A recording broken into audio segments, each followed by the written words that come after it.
Dans l'itinéraire et la formation d'un imam, et j'ouvre la parenthèse, que ça soit toujours clair, je ne suis pas là pour donner des informations ou donner un cursus, comment former un imam. Non, c'est pour parler de mon expérience et mon témoignage. Dans le cursus que j'ai pu, sur 10 ans, avoir, il est très important de souligner deux choses. Il y a des choses que j'ai reçues, que j'ai lues, qu'on m'a appris. Ce sont les bases. Et j'en avais besoin. Et je n'avais pas mon mot à dire. J'étais un élève, un étudiant. Et quand l'élève, il est là, il écoute le prof.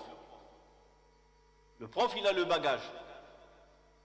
Parfois, tu peux le contester sur une chose, tu lui dis, je n'ai pas compris, il va te dire, attends, on va y arriver. Parce que tu as une vision précipitée. Et donc, le cursus, il est composé de deux parts, ou de deux volets. Le premier volet, c'est non plus clair. Par exemple, ilm al-maqasid. Avoir une vision sur le maqasid, c'est parmi les dernières des choses à laquelle j'ai eu accès. Quand on a étudié l'usul, la dernière des choses que j'ai pu étudier ilm al-maqasid, et je ne vous raconte pas, je vous dis pas, ou je ne vous confie pas un secret polichinelle, le premier livre que j'ai étudié dans ilm al-maqasid, livre concentré sur ilm al-maqasid, il focalise sur ilm al-maqasid, c'est une thèse. Docteur Ahmed al-Raysouni, et ce n'est pas sa doctorat, c'est une, comme on dit, master, maîtrise. Ilm al-maqasid, nadariyat al-maqasid ind al-Shatibi. Ça c'est vraiment, quand j'ai commencé à exercer imam, il a fait, et c'est quelqu'un qui était un ami proche de lui qui m'a ramené la thèse. Et puis il a fait son doctorat sur at-taqrib wa at-taghlib, la proximité et l'approche dans la charia. Et donc al-maqasid, ce n'est pas une science que tu peux avoir de suite. C'est quand on étudie le fiqh, on n'a pas accès à al-maqasid parce que c'est complexe. Et la personne qui va toucher al-maqasid dès le début, il va faire des erreurs parce que al-maqasid, il est basé sur les textes et non sur l'intellectuel et la pensée. Et al-maqasid, il est encadré ben nusus. Qu'est-ce qu'Allah subhanahu wa ta'ala dit dans le Coran et dans la Sunna. Et il y en a qui comprennent al-maqasid, c'est à moi, être humain, de légiférer selon l'intérêt de la population. C'est faux. Je légifère à travers les textes pour l'intérêt de la population. C'est les textes qui m'encadrent. Ça, c'est un exemple. Certaines sciences, tu ne peux pas avoir accès dès le départ. Sinon, ce serait catastrophique. Alors donc, il y a l'axe des choses qu'on nous a enseignées, on a appris, et on est des élèves, des étudiants, on raconte, on rabâche, on redit ce que les profs nous ont enseigné. On n'a pas encore le potentiel de pouvoir se poser des questions plus profondes. Et puis il y a le deuxième volet. Une fois qu'on a ces clés de science et cet enseignement sur le cursus sur des années, c'est lui qui va te donner la clé pour l'étude personnelle, autodidacte. On ne peut pas être autodidacte dès le départ. Impossible. Quelqu'un qui va me dire, moi j'ai appris la religion seul et je n'ai aucun prof, je lui dis, tu ne feras que des dégâts. Parce qu'il faut un prof, il faut un cadre, il faut un enseignement et des enseignants. C'est la clé. Pour devenir autodidacte, pour faire de la lecture et pouvoir élargir l'information dans son esprit et pouvoir comprendre profondément la religion, surtout le côté de la jurisprudence. Surtout le côté de la jurisprudence.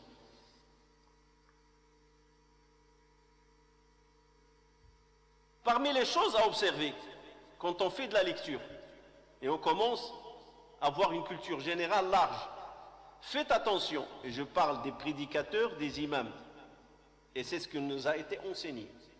Il faut faire attention que nos prêches, les sermons, ou les exhortations, ou les conférences, ne devient pas un exposé scientifique sur l'espace, la géographie, l'histoire.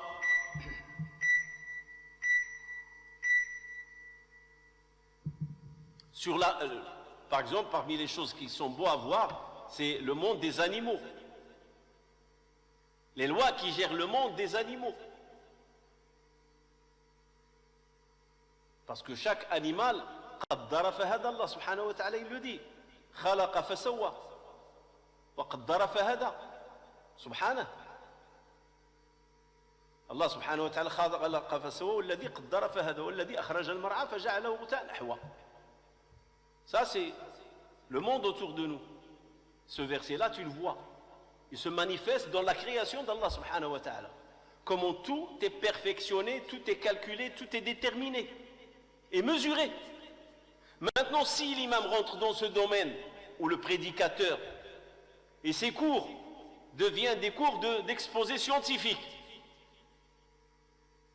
il sort du cadre de la religion. Et il s'éloigne.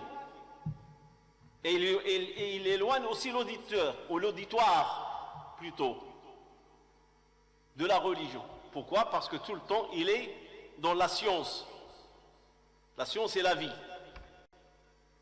Parce qu'il y a une matière qui s'enseigne dans les collèges et les lycées, science et vie.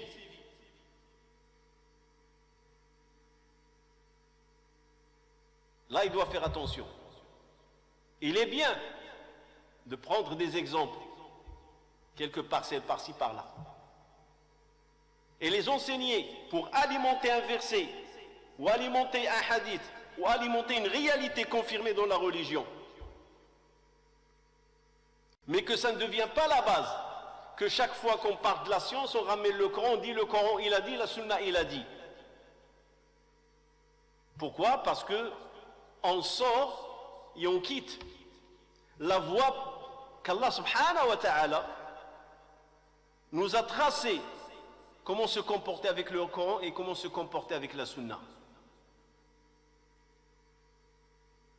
Et il est très difficile et très dangereux de vouloir confirmer ce qui est dans le Coran, dans la Sunna, en se basant sur la science et la recherche. Quelqu'un va te dire quelle est la preuve comme quoi le porc est une viande haram. Sahaba, ils n'avaient pas besoin de conférences de biologie sur cette viande porcine et comme quoi elle est néfaste pour leur santé et pour leur société, tout en croyant que Dieu l'a créé pour une raison quelconque. Parce que quelqu'un va te dire alors pourquoi Allah a créé le porc s'il est néfaste? Il l'a créé pour une autre mission. Le porc il fait le recyclage, le porc il fait le nettoyage. Allah subhanahu wa ta'ala a créé le porc pour s'occuper des déchets. C'est ça le rôle du porc. Et c'est pour ça que sa viande, là je vous parle scientifiquement, sa viande pourrit vite par rapport à la viande halal, bovine, les ovins et les bovins, ou les volailles. Elle résiste plus dans le temps que la viande porcine. Mais Sahaba, ils n'avaient pas besoin de cela. Parce qu'ils avaient la foi. Et ça, c'est le rôle de l'imam et le prédicateur. Encadrer les gens dans le cadre de la foi. Et puis ramener des exemples pour alimenter la foi et la consolider. Et non le contraire. Parce que la mosquée, c'est les croyants qui viennent. Là, je ne suis pas en train de faire un débat avec un athée. C'est un autre sujet. Mais je suis là pour prêcher aux musulmans, pour parler aux musulmans et pour renforcer la foi du musulman. Alors, Sahaba, ils avaient la foi. Ils savaient que la question, tout le secret, dont tout ce qu'Allah il a interdit, sami'na wa ata'na. On a entendu, on va obéir. Ils n'ont pas cherché à comprendre. Pourquoi? Parce qu'ils ont traversé le stade du doute. Ils n'ont plus le doute. C'est la certitude qui s'est installée dans le cœur. Ils avaient la foi avec la certitude. C'est Allah qui décide. Et si Allah nous informe, il ne faut pas manger la viande du porc, on a la confiance totale en Allah subhanahu wa ta'ala, c'est notre Seigneur. Et Allah subhanahu wa ta'ala, notre Seigneur, ne nous montre que la voie du bien. Et ça s'arrête là. C'est le rôle de l'imam. Le rôle de l'imam, attacher les gens à leur créateur. qu'il aille la foi en Allah subhanahu wa ta'ala. Une femme aujourd'hui, dans le cadre de la polémique, ou le cadre des agressions que subit l'islam dans ses lois, va te dire, prouve-moi que porter le hijab est une bonne chose. Bah vas-y, prouve-lui. Elle ne sera pas convaincue. Essaye de lui prouver que le hijab est une utilité nécessaire. Le monde entier presque, on est en Occident, le hijab est une minorité. Si on dit, ah la femme risque d'être agressée, ils vont te ramener des chiffres sur le hijab et sur les agressions. Et on rentre dans un débat stérile. Et toute la question est une question de foi. Vous croyez en Dieu ou vous ne croyez pas en Dieu? Dieu c'est l'omniscient, Dieu c'est le sage, Dieu c'est le juste. Alors si il vous demande de mettre le hijab, c'est pour votre bien, ma soeur. Point à la ligne. Ça c'est la base. C'est l'imam, il est la base. C'est ça sa base. Sa base c'est répondre, enseignons la foi. Il enseigne la foi. Mais pour renforcer cet enseignement, il peut ramener certaines vérités scientifiques, comme dans la question du hijab, parmi les choses qui est connue et c'est une recherche qui a été faite, que la couverture des cheveux, et c'est pour ça que tout le hijab c'est la couverture des cheveux. Si vous remarquez le débat en Occident, c'est quoi? C'est la couverture de la tête, et non du corps. Parce qu'une fois qu'on néglige la couverture de la tête, on peut négliger la couverture du corps. C'est la base. Et c'est prouvé. Il donne un simple exemple. Regardez, vous conduisez, pas mal d'entre vous conduisent là, la voiture, arrivez à un stop, ou un céder le passage. Et regardez, supposons que la femme à votre droite ou à votre gauche ou devant, une femme qui conduit, quand elle est au feu rouge ou un stop, qu'est-ce qu'elle fait? Elle regarde le petit rétroviseur et elle regarde ses cheveux. Donc les cheveux, ils ont une importance. Moi, je donne une vérité dans le cadre de ce qui a été observé. Mais est-ce que je vais baser le hijab sur ça? Non. Parce que quelqu'un d'autre peut retourner et te dire, l'islam encourage à être beau.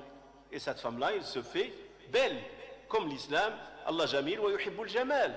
Allah est beau, il aime la beauté. Et voilà, on rentre dans un débat stérile. Pourquoi? Parce qu'on est loin de la foi. On est loin de la foi. Faites attention. Et c'est pour ça que certaines vérités scientifiques, ils peuvent être une arme à double tranchant. Elles peuvent te servir à convaincre, mais elles peuvent se retourner contre toi. Et l'islam n'a pas exigé de toi cette chose-là. Et c'est pour ça que la base, toute la base, dans l'enseignement de l'imam, dans sa mission, c'est la foi. Et il ne doit pas se noyer dans les recherches scientifiques.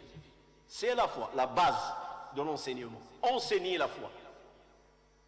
Essayez de remettre les gens vers la voie d'Allah, en alimentant avec des exemples qui ont du sens et qui peuvent accélérer un peu cette démarche sans la détruire. Et celui qui va vite, il perdra vite. Donc ça, c'est une chose à observer. Elle est très très importante. Sachant que Allah subhanahu wa ta'ala a aiguillé la réalité du Coran, que c'est un livre de guidance. C'est une guidance pour les pieux. Celui qui a le cœur tendre et qui a le discernement, le cœur tendre pour qu'il soit sensibilisé au discernement. Les deux vont le guider vers la voie de la droiture et vers la voie d'Allah subhanahu wa ta'ala. Il ne sera pas perdu. Mais maintenant, si on se base seulement sur la vérité scientifique, croyez-moi, on est dans un monde où les vérités, c'est le déluge des vérités. Et toute vérité qu'on voit aujourd'hui dans la science, elle trouve sa place dans le cadre du Coran et de la Sunna. Est-ce que cela a fait des gens des croyants? Non. Pourquoi? Parce que le cœur, il est ailleurs. Et le discernement, il n'est pas relié à la religion. Et même au point que vous allez entendre des gens qui vont vous dire: ah, votre religion, elle est belle, c'est vrai. Mais ça ne va pas le pousser à y croire. Parce qu'il y a un travail qui a été fait et qui a rendu les cœurs durs et les a éloignés de tout ce qui est foi. La foi en islam. La foi en Allah subhanahu wa ta'ala. Et aujourd'hui, la religion est devenue quelque chose de rejeté. Pourquoi? Parce que le monde, il est devenu matérialisé. Où le monde, les gens sont de plus en plus matérialistes. Alors le rôle de l'imam, la formation, c'est comment ramener les gens vers la réalité. Comment ramener les gens vers la spiritualité. Comment ramener les gens vers Allah subhanahu wa ta'ala dans le cadre de la foi. Et ça, c'est tout le travail. Et c'est ça le travail de l'imam. Le travail de l'imam, c'est celle-là. Les gens, quand ils quittent leur, comme je l'ai dit dans un discours passé, ils viennent surtout le vendredi et le ramadan, c'est pour entendre quelque chose qui va les apaiser dans leur cœur, qui va les réconcilier avec Allah subhanahu wa ta'ala, et qui va leur permettre d'espérer, de retrouver l'agrément d'Allah subhanahu wa ta'ala. Et quand ils viennent à la mosquée, il faut saisir l'opportunité que les gens partent avec quelque chose d'utile et durable. Et ça, il faut focaliser sur le cœur et sur la raison. Ceci étant, et j'ai dit c'est dans le cadre de la formation, parmi les choses à retenir, quand j'ai parlé dans un des discours de cette série, j'ai cité le grand savant qui est venu du Moyen-Orient, exactement des pays du Golfe, et on lui a posé la question, est-ce que la femme conduit? Est-ce qu'elle a le droit de conduire ici en France? Et lui, il vient de là-bas. Et on sait que là-bas, c'est interdit. Ça, c'est un manque, que ce soit de la personne qui a posé la question et que ce soit de l'invité qui a répondu. Parce que chez l'Ahnaf, il y a une règle. L'Ahnaf, il y a une règle, Umoum al-Balwa. Quand il y a une épreuve qui devient générale,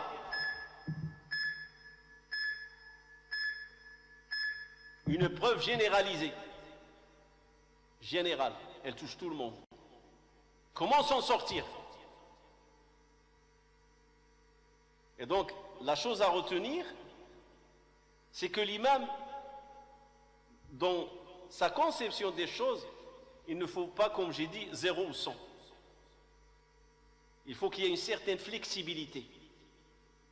Parce que la fatwa, elle change dans le temps et dans le lieu. 2 repères à retenir.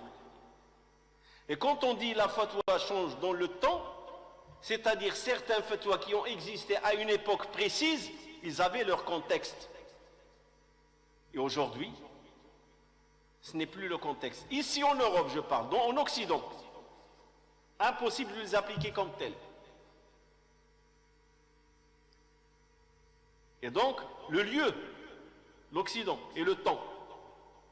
Et je vais donner un exemple récurrent. On va prendre la prière du vendredi. Il faut savoir que dans le monde musulman, le quotidien, il est basé sur la tradition musulmane. Et les jours de congé, au moins pour le vendredi, c'est très important que dans les pays de majorité musulmane, le vendredi est considéré une journée que les gens peuvent travailler la première journée, la matinée, et ils sont libres l'après-midi. Dans certains pays, ils quittent le travail à 11h30, 11h ou à midi, et ne reviennent qu'à 15h, pour travailler 2 heures ou 3 heures jusqu'au soir. Et dans d'autres pays, le jour de congé, c'est jeudi, vendredi, au lieu que ça soit samedi ou dimanche. Et ainsi de suite. Il y a toujours une flexibilité pour permettre aux citoyens d'aller à la mosquée pour la prière du vendredi. Il n'y a aucune excuse dans un monde musulman pour celui qui s'absente du vendredi. Et ici, par contre, je ne parle pas des urgentistes. Je ne parle pas des militaires qui sont sur les frontières. Je ne parle pas des policiers qui travaillent en urgence ou des douaniers qui surveillent les frontières et la marchandise. Parce qu'il y a un système de rotation pour permettre à chacun d'aller à la prière du vendredi. Même dans les casernes, on dit à ceux qui sont libres, vous êtes libres d'aller vendredi, et ils peuvent postuler, ils faire une demande, j'aimerais bien avoir mon vendredi. Et il lui sera accordé, non refusé, même s'il ne prie pas. Même s'il ne prie pas. C'est son droit. Est-ce que c'est le cas en Occident? Non. L'Occident, il est de culture chrétienne. En général, judéo-chrétienne. En particulier. Et l'islam, c'est l'invité après la Deuxième Guerre mondiale. Et la société occidentale n'est pas prête à en faire une troisième composante. Dans le cadre judéo-chrétien, ça devient aussi musulman. Et tout le quotidien en Occident, à quelle heure il commence le travail, à quelle heure il ouvre les bureaux, les jours de travail sont connus 5, du lundi jusqu'à vendredi. Et le musulman, il est dedans. Que ce soit à l'école, au collège, à l'université, au travail, fonctionnaire, ouvrier, employé, il est concerné par ce calendrier et par ce temps. Il ne peut pas faire autrement. Alors quoi faire dans ce cas-là? Si je me base sur les fatwas qui sont dans le monde musulman, sachant que c'est obligatoire la prière du vendredi, c'est une obligation. Mais toute obligation, il a son cadre.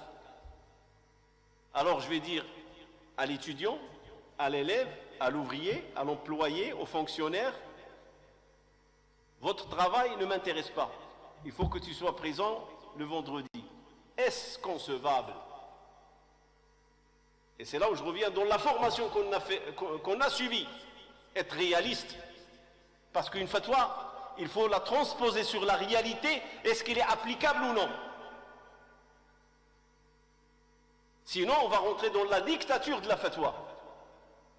Et une fatwa, ce n'est pas contraignant comme la dictature. Tu dois faire, c'est ton problème. Trouve une solution. C'est facile pour moi, imam. Parce que moi, le vendredi, je suis là. C'est mon travail. J'occupe la mosquée.